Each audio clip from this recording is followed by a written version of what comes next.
Hello, my name is Debbie Miranda, and I'm here to help you understand just how vital spacing your meals is. I'm going to also present to you some questions you may have about the 4 to 5 hour fasting. I will cover frequently asked questions about intermittent fasting and help you understand the relation between the food you eat and the lifestyle choices you make that hold you back from successful weight management. Intermittent fasting is abstaining from foods, fasting from foods throughout the day.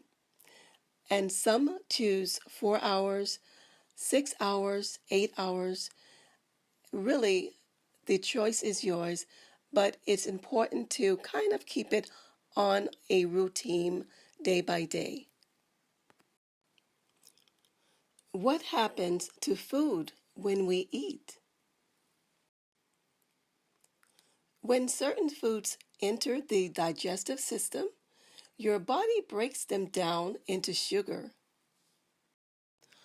Now, food is used for energy or it's stored. If the body does not immediately need energy, food will be stored as fat, sugars, and nutrients in the body. It is also important to know, how does our body digest food? Digestion is a complicated process, but to summarize how our body digests and stores foods, we will look at what happens to carbohydrates, proteins, and fats. Carbohydrates turn into sugars, but proteins and fats do not. Let's look at what happens to carbohydrates. There are 3 types of carbohydrates: sugars, starches, and fibers. Most fibers cannot be digested, and they go directly to the large intestines, which is the colon. Sugars and starches are broken down into simple sugars for energy. What's not immediately used will turn into glycogen. This is a stored complex sugar. And any remaining glucose, which is a form of sugar, is converted into fat and stored for later use. What are the harmful effects of a sedentary lifestyle? This is a lifestyle that is one of inactivity. We're going to now look at some of the modern conveniences and labor-saving devices. Certain conveniences in our lives can be detrimental to our health, such as transportation or mechanical devices. These save time and energy and may relieve stress, but they can make our lives less active. Consequently, we burn less energy and tend to end up with excess glucose, which is stored as fat. This lifestyle can rob you of achieving your weight loss goal by keeping you less active. A more active lifestyle demands more energy. When you are more active, your body demands more energy. This demand for energy causes your body to release energy from stored fats or readily available sugars. What is the benefit of spacing meals 4 to 5 hours apart? The type of food you eat and the time between eating your meals determine how much energy can be used and fat will be stored. Frequent meals diminish the demand on the body to convert stored fat because it will use what it most recently digested. There is no need for the body to release reserve energy if we consume frequent meals. On average, digestion in the stomach takes 2 to 4 hours, while it takes 2 to 6 hours in the small intestines, where foods are broken down further to be utilized by the body.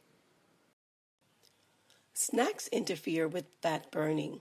So you see, there will not be a demand to release reserves of energy if you snack between meals or do not leave enough space between your meals. Now, let's look at the importance of insulin. Insulin is a hormone. It is secreted by the pancreas and it is secreted in the presence of sugar in the blood. It is important to understand that whenever there is sugar present in the body, insulin is released. Now, when insulin is present in the blood, no fats or sugars are burned. Again, when insulin is present in the blood, no fats or sugars are burned. Even some healthy snacks demand the body release insulin to stabilize the blood sugar. This release of insulin is important, and it is one reason why intermittent fasting is so effective in burning fat. The longer you space your meals, the more time you allow your body to burn fat. Let's look at how the body produces and uses fat cells. Spacing meals 4 to 5 hours apart is excellent in assisting the body to burn fat. However, if your next meal is high in calories but low in nutritional value, the demand is put on your body to expand fat cells.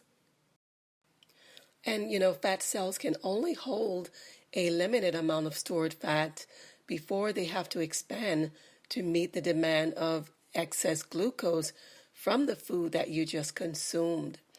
In addition to the types of foods eaten, the frequency of your eating places further demand on your body.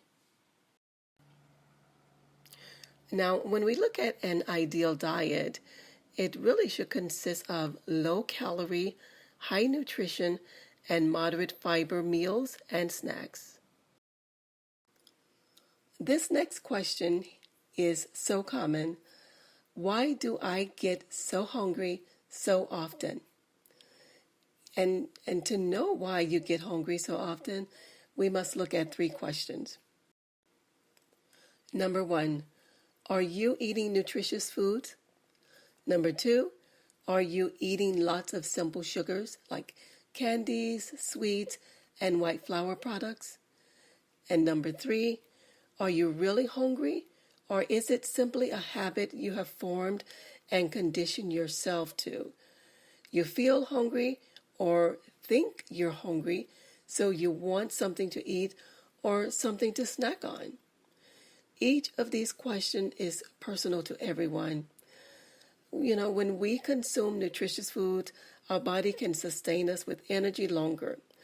When the food we eat has low nutritional value, our cells cry out for more energy needed to fuel our body. Eating simple sugars that are too easily broken down by our body requires a sudden release of insulin from the pancreas. And, it puts an immediate halt to the fat burning process. The simple sugars only give our cells a quick fix. And, the simple sugars create a spike of your blood sugar levels, and it follows by a rapid drop. This leaves your body high and dry and hungry for more. Now you can understand. You can now understand why it is important to space your meals 4 to 5 hours apart, and why the types of meals or snacks you choose make a significant difference. To achieve and maintain your ideal weight, you must be committed to change harmful eating habits with wholesome ones. Intermittent fasting can help your body reduce fats and assist you in losing weight.